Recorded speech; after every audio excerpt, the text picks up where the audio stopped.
Inmarsat's U.S. Government Business Unit, we have a single national customer, and therefore we feel the winds of political and budget change most acutely. Within that customer segment, however, we have a variety of different individual customers with their own mission requirements, and each of them is looking for something of value in their communications solution.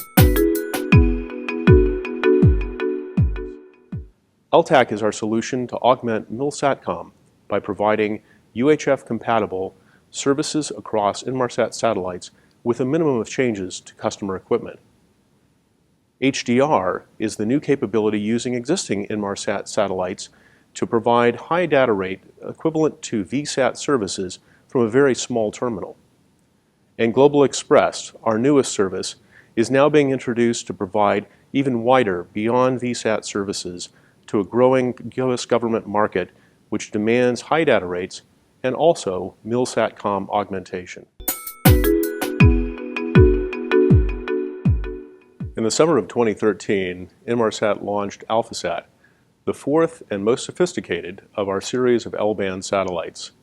This satellite adds considerably to our global L-band mix and provides on-orbit redundancy as well as additional capacity, and shows Inmarsat's continuing commitment to the L-band fleet as a key part of our strategy. In December of 2013, Inmarsat launched the first of its Global Express satellites. The Global Express satellite represents the point of inflection for Inmarsat in bringing in new services in the Ka band, where wideband capabilities and Milsatcom augmentation are possible. Both Inmarsat GX and AlphaSat work together as part of a team where we have a combination of services across the spectrum to provide complete capabilities that range from small, very portable terminals all the way up to high data rate on-the-move services. People often ask, what is the future for the use of commercial satellite services by the U.S. government? In fact, there's a lot of changes happening with the U.S. government right now, both the increased introduction of additional Milsatcom capability and a reduction in the op tempo around the world. Inmarsat is very well positioned to take advantage of both of these in an interesting way. First of all, Inmarsat is global, and because of that, we can serve the future requirements as the needs arise. With managed services that are complete end-to-end, Inmarsat specializes as being where the customer needs to be when they need to go. In this way, Inmarsat augments the existing Milsatcom systems, which are oftentimes tied to specific areas of regional demand. In addition, Inmarsat has been making investments in truly augmenting, from a technical perspective, the global capabilities of U.S. Milsatcom.